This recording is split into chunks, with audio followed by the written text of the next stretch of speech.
But the more you just insult, like, oh, these people lived in the desert and they lived in tribes. And then you're like, but they wrote wisdom that even many non-believers find thought-provoking and moving. They've endured the last few millennia much better than, say, the God delusion has endured the last decade and a half. The more you denigrate the intelligence of, their age or their tribe or their author, the more you point to it being plausible that these books are of divine origin.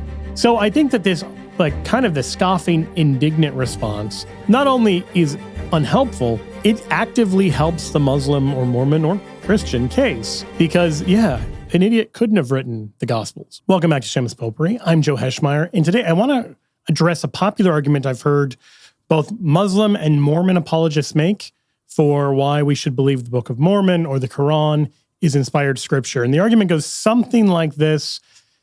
Don't you know the founders, Joseph Smith and Muhammad, were not smart enough, educated enough, brilliant enough to have come up with these incredible works on their own. You look at something like the Quran, you look at something like the Book of Mormon, and then you hear that, someone who is either illiterate or poorly educated came up with it, and you think, that seems to defy our expectations of what someone with that level of school could accomplish. And I think Christians mishandled this argument really badly on the whole. So I want to explore both the Mormon version and the Muslim version of it, and then why I don't think it's convincing. Now, I'll address at the outset that I don't think answering this disproves Islam or Mormonism, but hopefully it at least shows why this isn't a good argument, even to Mormons or Muslims who may be watching. So first, what about Mormons, those members of the Church of Jesus Christ of Latter-day Saints? You will often hear the argument, Joseph Smith had very little school, and so when he is, dictating into a hat the contents of the Book of Mormon, he clearly isn't just making this stuff up because it's way too sophisticated for that. There are various forms of this argument, but Jacob Hansen laid this out. He looks at all of the kind of intricacies in the Book of Mormon, and so he challenged his opponent in the debate over the Book of Mormon, Trent Horn, to try to produce something similar to it. So here's what I want Trent to do. I want him to stick his head in a hat. And I want him to dictate 8 single-space pages every day for the next 2.5 months and create a poetic and theological work with multiple narrators that predict specific undiscovered locations in the Near East and that correctly predicts dozens of elements specific to those locations. He will also need to come up with over a dozen undiscovered names in the ancient Near East and dictate over a dozen poetic chiasms, including one on human redemption, with 17 elements given in one order and then repeated back in reverse order, all with his face buried in a hat. Also, he'll need to create multiple authentic Hebrew wordplays, predict the undiscovered name of an ancient Israelite prince, and create 300 names with plausible Hebrew origins without using the letters W, Q, or X. He must do this stream of consciousness dictation in the presence of multiple witnesses, and he must do it in a single draft. And what he produces must be called genius by atheist literary critics 150 years from now. So look, I want to say a few things at the outset. First, Jacob Hansen is formidable. He is a very intelligent apologist for the Church of Jesus Christ of Latter-day Saints. I have the honor and privilege of debating him next month on the theme of great apostasy. It'll be live in Draper, Utah, and I'll put some details in the link below. But he holds his own very well, and he's presenting a pretty smart argument. There are all of these complexities to the Book of Mormon. There's this complicated story that seems to hang together pretty well.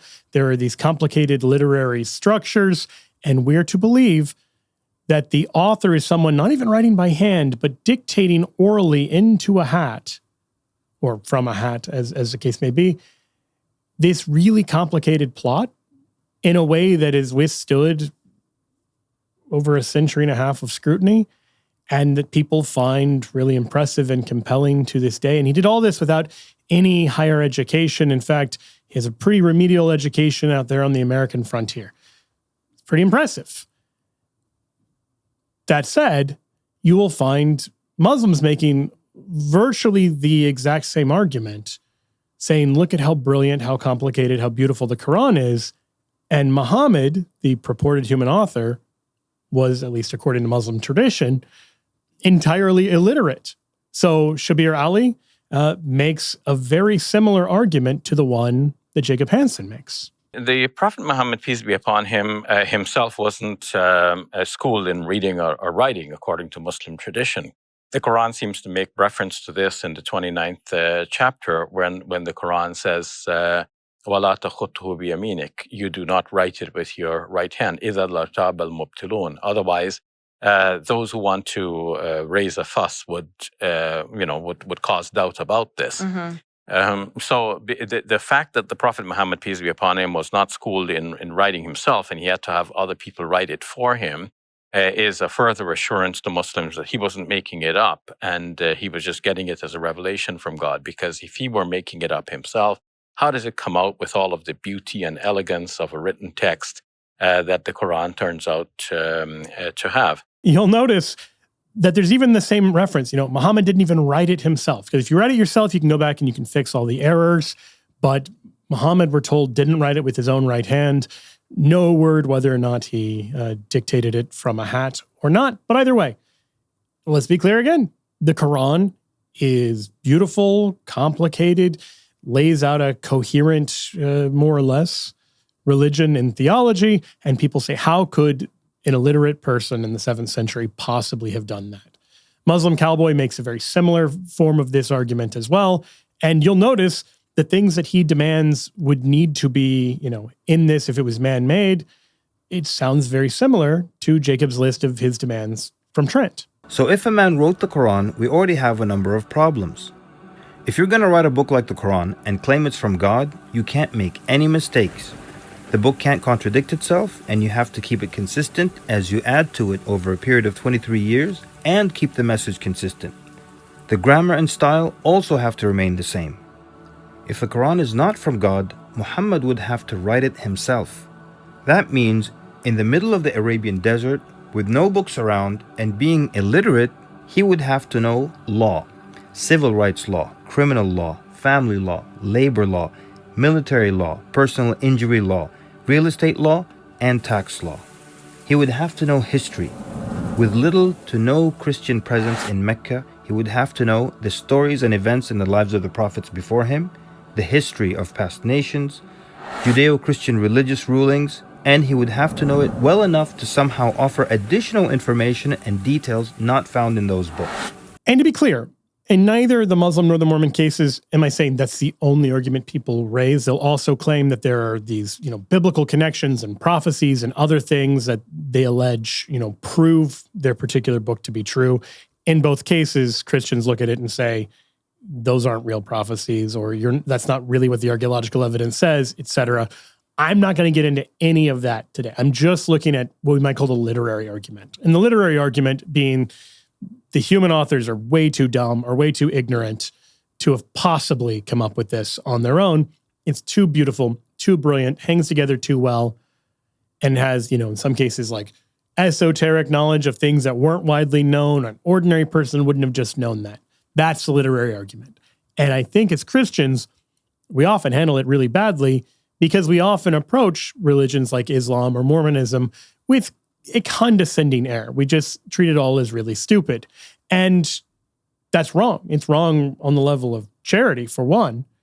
But it's also totally self-refuting because the more you say, look at how dumb Joseph Smith is, look at how dumb Muhammad is, then you say, well, wait a second. They preached really successfully in their day. Now, granted, there was, the use of force with the Nauvoo Legion to a certain extent with Mormons and much more with the rise of the Islamic Caliphate with Muslims. But nevertheless, even leaving out the conversions by the sword, it is simply the case that both Islam and Mormonism have grown pretty rapidly in the last few decades.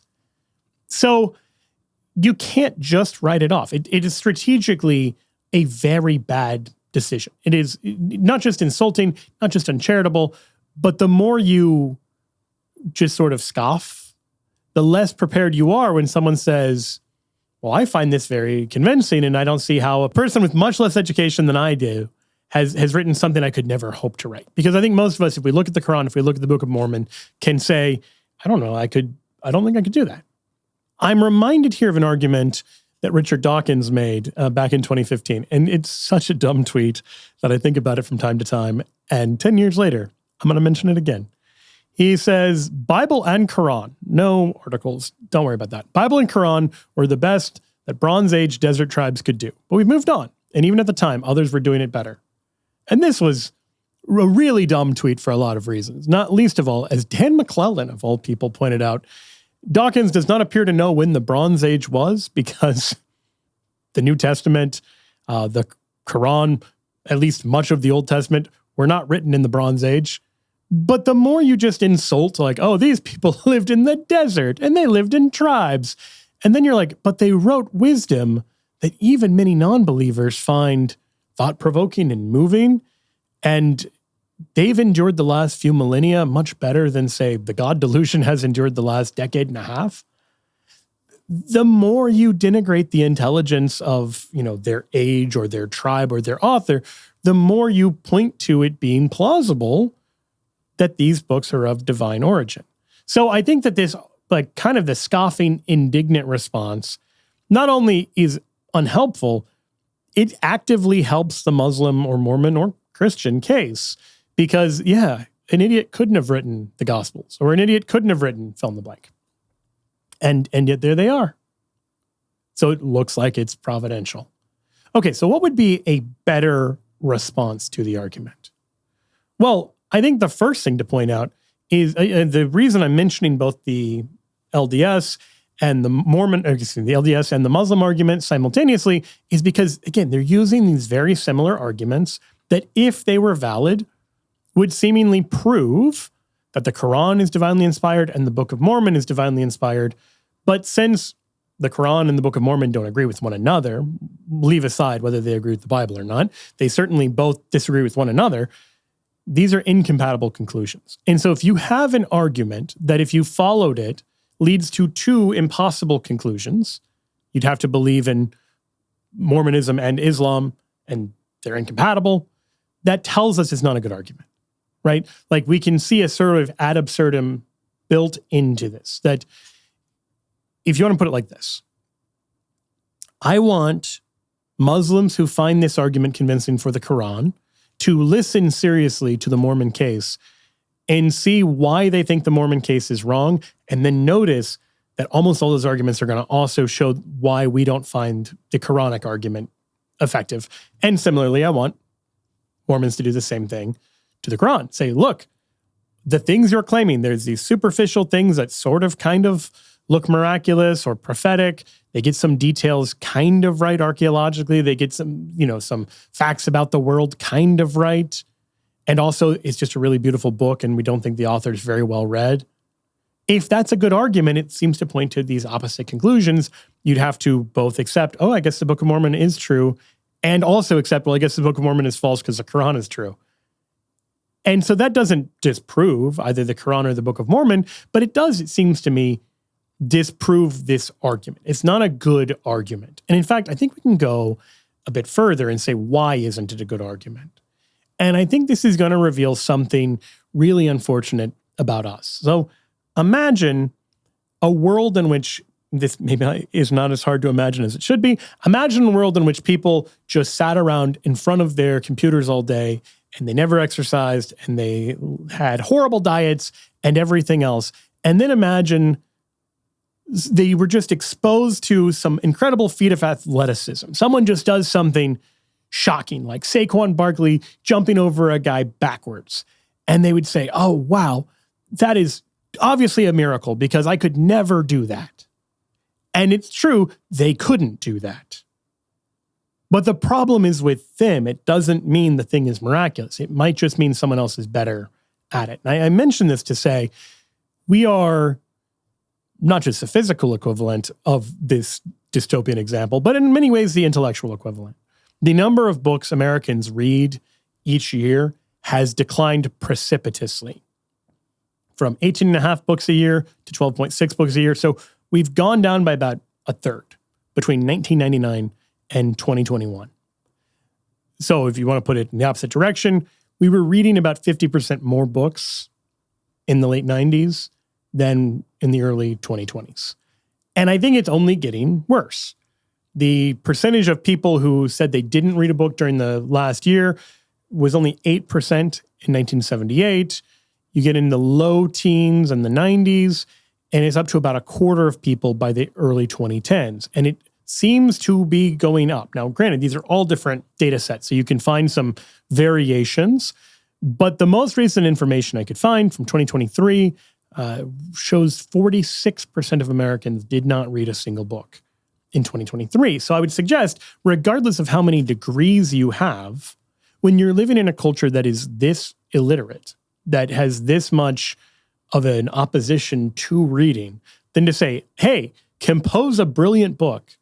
Yeah, you don't even have to say, do it in 6 months or do it from a hat or do any. They just can't do it because those mental muscles have completely atrophied.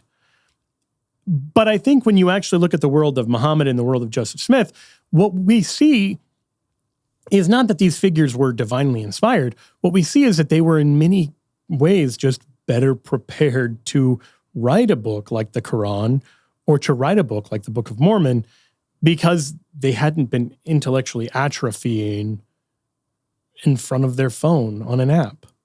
So let's look briefly at the world of Muhammad. The first thing I want to point out is that, of course, Muhammad is from this largely illiterate culture. We don't actually know if Muhammad himself was illiterate. There's a popular story that he was, and that, I think it's somewhat of a motivated story because it makes the Quran seem all the more miraculous. But the reality is, pre-written cultures, like oral cultures, we find people with these incredible memories that they're really hard to believe. Lynn Kelly talks about this in her book, The Memory Code, where one of the things that she's struck by is she's doing unrelated research. She starts a second PhD dissertation because she's just flabbergasted by how much just mentally retained by people in oral cultures. My research includes commonalities from all Indigenous cultures on how they memorize vast amounts of information because we are all using the same brain. They haven't outsourced to writing technology and Google and store everything in memory. And by everything, I mean massive amounts. In her book, she gives a bunch of different examples. So, for instance, the African Dogon have like 300 vegetables that are systematically classified. You've got a group in the Philippines who have like 899 different categories of plants and know which of those are edible and which ones are used for medicinal purposes. There are people in Brazil and Peru who they gathered their traditional medical knowledge into a 500-page encyclopedia to ensure the information wasn't lost. But prior to that point, those 500 pages of medical information were all floating around in their heads. And not just like one person, like it was broadly remembered by people in these tribes and cultures. And we don't have a frame of reference for that. And so as a result, like we just don't take that seriously. I'm reminded here of headlines like this one: Gen Z woman asks how people remembered phone numbers before the year 2000. Think about it like this. I'm 40, as I seem to take a perverse fascination in mentioning a lot.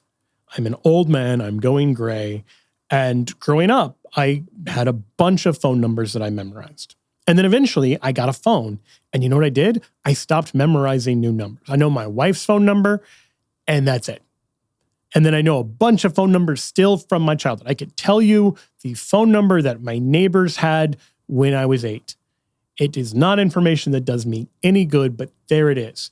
And if you want to understand the difference between oral culture and written culture, you need to know this. Illiterate peasants weren't idiots.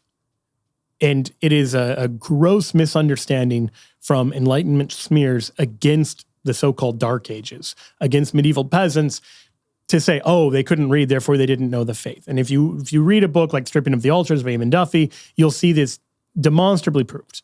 People in illiterate cultures, people who could not personally read, often retained enormous sums of information. But our brains and our minds are very efficient. And so if you don't need to retain the information directly, you often don't. There's really cool information kind of being gathered about this with married couples, that frequently when you get married, there's information you just stop retaining, which is why when you go into the kitchen, you say, honey, where did I put my keys? Because she knows where they are every time. And it drives her crazy when you ask, but you kind of know she knows better than you do. I'm not defending the practice. I may practice it. Doesn't matter. But the point there is, there's actually a great amount of research showing that couples remember things better when they are together. So like stories and everything else, they play off each other, they build off each other, they prompt each other, and they do this very organically, but also they stop remembering certain information. So if you know your spouse is really good at knowing where all of the stuff about the car is, or remembering people's birthdays, or fill in the blank, it is pretty frequent that you just, maybe not even intentionally, you just stop remembering that information. Well, similarly with the creation of written culture, as cultures become literate, they stop remembering huge, like 14,000 line texts. But before that, just like before your phone numbers were all saved in your phone, those things were all committed to memory. And so you see this really clearly with the case of Homer. One of the things that for a long time researchers didn't believe was that Homer wasn't a writer. That the traditional understanding of Homer was he was a blind storyteller. He couldn't write because he couldn't see. And for a long time, we just sort of scoffed at that idea because, of course, something as brilliant as the Odyssey could not have been composed by someone who couldn't read. But then a guy by the name of Milman Parry revolutionized this and showed structures within the work that actually suggest pretty clearly that, yeah, no, we find this same formulaic structure in oral recitation, that these are little prompts that help you remember what it is that you're saying, what it is that you're reciting. Milman Parry showed that he, Homer, couldn't have written the Homeric epic because in their earliest form, they weren't written at all. Some other quite different creative process was at work. They had become what they became through some shadowy, traditional, apparently collective process, not by individual talent and artistry alone. They were the work of generations of illiterate oral poets who composed in real time, like on the fly. As they composed, as they sang, they couldn't just stop in the middle of it. They couldn't erase, they couldn't cross out lines the way we do. They couldn't start all over again. They were doing something entirely different from what writers in any age did. And so the reality is, what Homer shows, I think, is simply that there were times where people remembered way more than they do now. And that this doesn't mean Homer was divinely inspired. This doesn't mean Muhammad, who also seemingly couldn't read and write, doesn't mean he was divinely inspired. It just means that we've largely lost the skill of just reciting even something as simple as the Homeric epics from memory. But people once had that, and now that is bafflingly largely the domain of former UK Prime Minister Boris Johnson. They will not do better than to preserve, to pickle, to conserve in their brains forever the greatest classics that have ever been, such as the Iliad. And that is what I do. When I'm in trouble, I recite to myself, Main and Aedithea, Peleia, Jo, Achilleos, Ulomenain, Homoria, Kaios, Algiatheke, Polastiftimus, Psukas, Aedi, Proiapsin, Hero, Now Tuste Heloria, Teukikunesin, Oionosi de Passi, Diostia Teleto, Bule.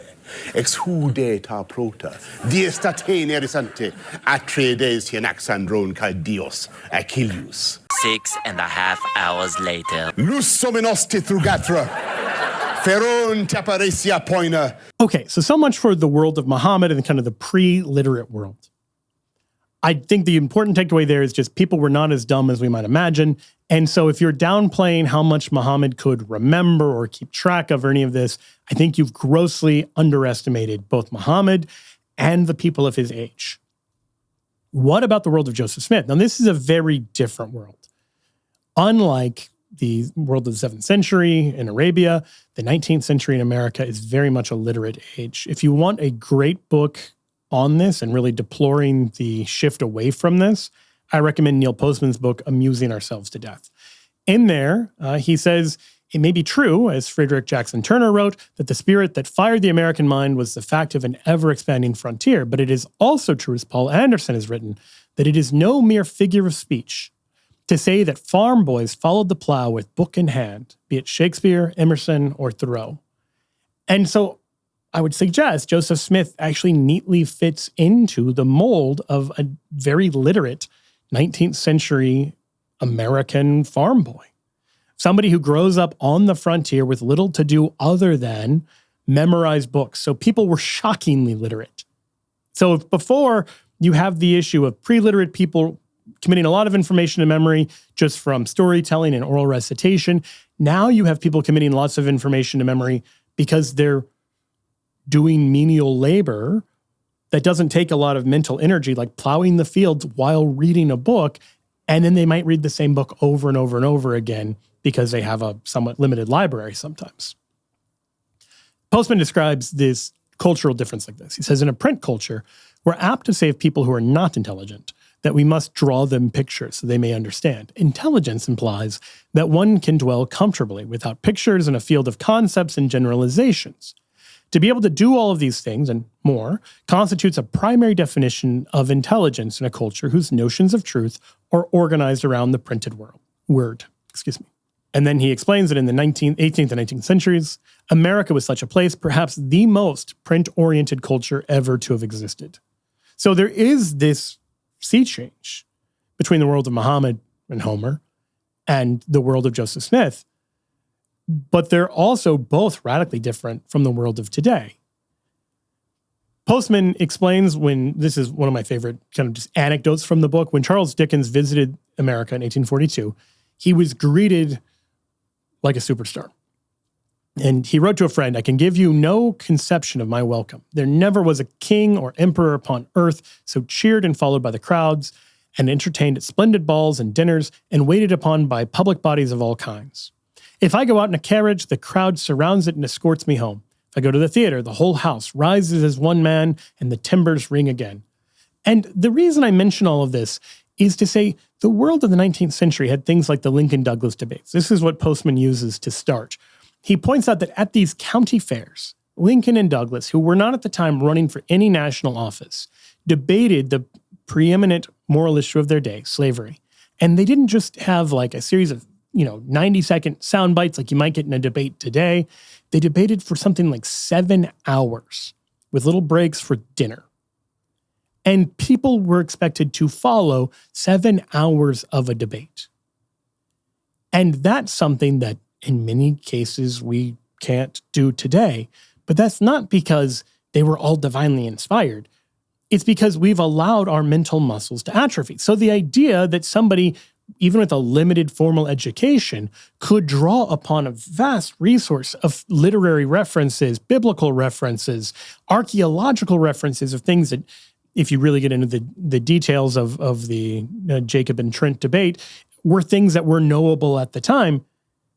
What emerges isn't Joseph Smith is clearly this divinely inspired author, but wow, people back then had an incredible gift that has been largely lost today. And it's actually quite clear from Joseph Smith's writing that he was very intelligent and could write and think in a way that a lot of people simply can't today. This is one of the points that Isaac Hess makes in his review of the debate when he's talking to Swan Sana. LDS apologists love to say that Joseph couldn't dictate a well-worded letter. We do happen to have a letter from Joseph Smith from 1829, the year the Book of Mormon was produced.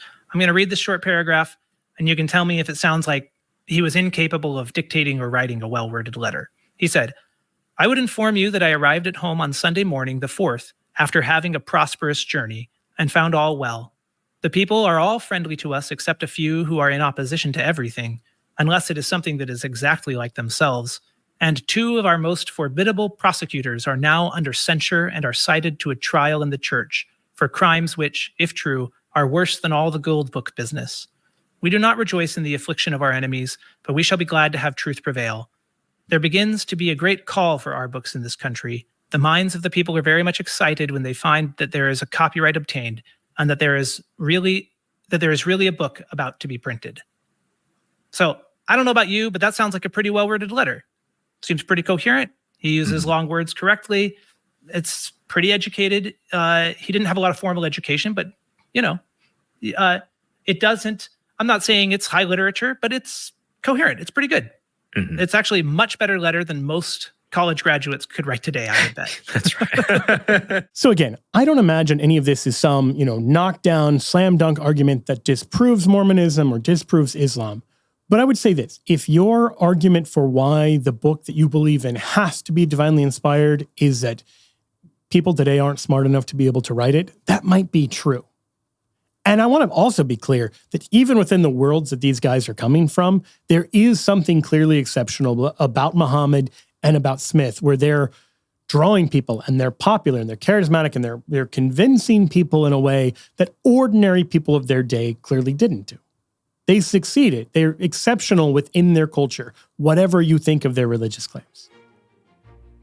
My point is simply, none of that suggests, certainly on its own, that these religious claims are true, and we should probably find better arguments to use, because from my perspective, this is largely more an indictment of our lack of cultural depth than it is any kind of proof for Islam or Mormonism. For Shameless Popery, I'm Joe Heschmeyer. God bless you.